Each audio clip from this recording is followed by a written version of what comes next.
कटक सदर अंतर्गत परमहंस ग्राम पंचायत स्थित परमहंसଠାରେ ଥିବା प्रसिद्ध शैवपीठ महाप्रभु श्री परमहंस नाथଙ୍କ जागर यात्रा महासमारोह अनुष्ठित हो जाइछि। प्रतिवर्ष भली चलित वर्ष मध्य श्रद्धालुमानଙ୍କ भिडको दृष्टि रखी मंदिर प्रशासन तरफରୁ ଶୃଙ୍ଖଳିତ दर्शन ପାଇଁ व्यवस्था करा जायतिला।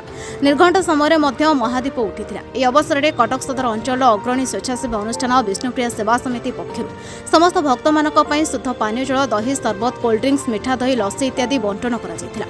कटक सदर ब्लॉक अध्यक्ष तथा विष्णुप्रिया सेवा समितिर प्रतिष्ठाता श्रीमती भाग्यलक्ष्मी राउत प्रत्यक्ष तत्वावधान यह कार्य परिचालना होइतिबा बेले कटक सदर अतिरिक्त जिलापाल सेवा केन्द्र उद्घाटन करथिले। 4 दिन धरी हेबाको थिबा मेलार प्राय 50,000 ऊर्ध्व श्रद्धालुंक पई ए व्यवस्था करा जायछि। तेज चलित वर्ष जागर यात्रा श्रृंखलार सहित समापन होइतिबारु स्थानीय सरपंच श्रीयुक्त अशोक पात्र समस्तଙ୍କୁ धन्यवाद जणाइछन्ति। हंसना सुरक्षा समिति सभापति प्रफुल्ल सिंह, संगठनर मुख्य सभ्य सुबोध बेहरा, संतोष राउत, उमाकांत राव, जितेन्द्र दास, जितेन्द्र राउत, धरणीधर पंडा, किशोर साहू, संतोष साहू प्रमुख सहयोग करथिले। कटक सदर अफसर लिंक रिपोर्ट तोफान एंटरटेनमेंट न्यूज। एठको ओडिशार बहु श्रद्धालु ओडेश्वर विभिन्न प्रांतर श्रद्धालु माने आसंती प्रभु के दर्शन पाए। तेणु शिवरात्रि उपलक्षे ये हजार हजार भक्त समागम होता है। आप देखो बर्तमान समागम आरंभ हो गला सकाल लोक ये दर्शन धाड़ी रे जाइए दर्शन करुँच। जिला प्रशासन, पुलिस प्रशासन, स्थानीय आमर जो स्वेच्छासेवी संगठन अच्छे हंसनाथ सुरक्षा कमिटी, आमर परमहंस ग्राम पंचायत समस्ते मिलित उद्यम रे श्रृंखलित दर्शन होउछि एवं प्रभुंकर ये जो जागर यात्रा आपको महासमारोह रे समस्त शांतिपूर्ण भाव में किभली भाव में समाहित हो पार से समस्त उद्यम रही कार्यक्रम ये चलो किंतु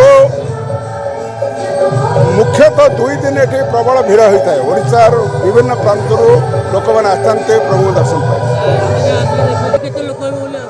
लक्षाधिक लोकर समागम होता है। आज राति सारा लोक ये उजागर हो दीप जलैबे। देखो आप देखुवे आप कैमेरामैन आपको देखो माने लोक हजार हजार संख्यार श्रद्धालु मैंने आसिक दीप जलैबा आरंभ कले।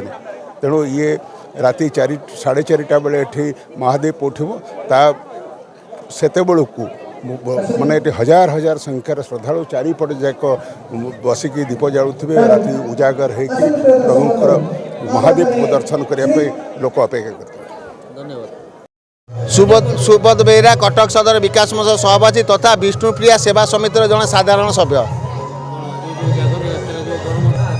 परमहंस पीठ हूँ माने सब पीठ शिव जागर यात्रा ये धूमधाम पालन हुए।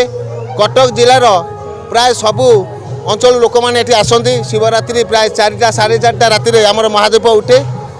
तत्सहित आज आम सकालू विष्णुप्रिया सेवा समिति तरफ सबू स्वास्थ्य ठारू सफाई पर्यंत जहाँ ठंडा पानी आप देखुवे ठंडा पानी शरबत दही शरबत और भक्त मानू जोगाई देचु।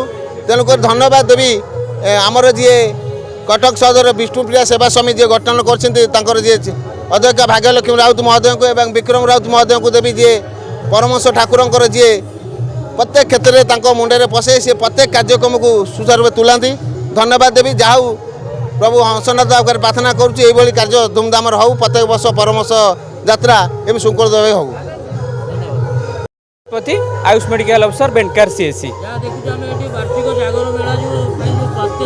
देखु प्रति वर्ष भाई ए वर्ष भी प्रभु हंसनाथ दयारू यात्रा सुरुखुरे चलती। किंतु आमर जेहेतु बेनकार सीएससी तरफ सुपरिटेडेंट निर्देश रे आम आज स्टल करछु। स्टल बर्तमान 4 दिन धरी चलो यात्रा जो हम आज आम प्रथम दिन में कौन करूँ 3टा ड्यूटी शिफ्ट करूँ। सकाल 8टारू गोटे शिफ्ट करूँ 2टा जाके 2टारू 10टा जाके आम गोटे शिफ्ट करूँ। तापर राति 10टारू महादीप उठे आके मो स्टाफ पूरा रे पूरा लोक सतर्क रे काले कौटी खाली एति सतर्क आम करूँ। लोक मानक जो निआ दीप जालुं से सतर्क ही जालतु ना प्रभु दयारू सब ठीक ठाक यात्रा चली। आम तरफ आम पूरा सतर्क अच्छु सजग अच्छु। बहुत प्रत्यक्ष माने एते बड़ मंदिर एते बड़ ये निहाती भाव आमर भी सौभाग्यर विषय लोक सौभाग्यर विषय। लोक मैंने आसुँच दीप जालिबे। आज मु प्रभु हंसनाथ पाखे प्रार्थना करी जी जो मनस्कामना नहीं आसू तार से मनस्कामना पूरण हो। निश्चिंत भाव प्रभु डाक शुणती आती कहि निश्चिंत भाव डाक शुणे। आम मेडिकल तरफ आम पूरा सजग अच्छु पूरा रे आम स्टाफ पूरा रे सजग रे। अशोक पात्र सरपंच परमहंस ग्राम पंचायत एक्चुअली प्रति वर्ष भरी ए वर्ष जागर बहुत धूमधाम होची।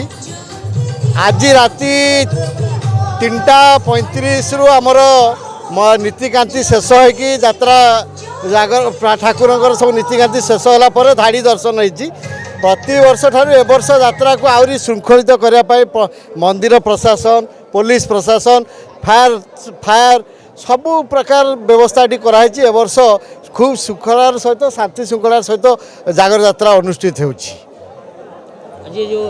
आम जागर यात्रा ए वर्ष 4 दिन धरी व्यापी होची 15, 16, 17, 18 4 दिन व्यापी जागर यात्रा हम एठार लक्षाधिक भक्तंकर समागम हम से लक्षाधिक भक्त को आखिगे रखी आमर समस्त प्रकार व्यवस्था करा स्वेच्छासेवी माने तांको कामे लगी फायर ब्रिगेड वाला तांको कामे लगी पुलिस विभाग तांको कामे लगी मंदिर प्रशासन तांको कामे लगी जे आम स्थानीय जो युवक संघ मैंने अच्छा सी भी लगी कम पंचायत भी ता हिसाब से समस्ते लगी पाखापाखि अंचल सब स्वेच्छासेवी मैंने आसती मंदिर जो भाव में नीतिकांति सब चली खूब सुरखुरे चलती ए वर्ष भक्त मानकर भावावेग को आखिगे रखी ए वर्ष आम 4 दिन जाक अहोरात्र आज भजन समारोह हम काली मेलोडी प्रोग्राम अच्छी 4 दिन जाक सांस्कृतिक कार्यक्रम रही भक्त मान आध्यात्मिक परिवेश भितर केमी अलग खुशी पाइबे ता बाट भी करा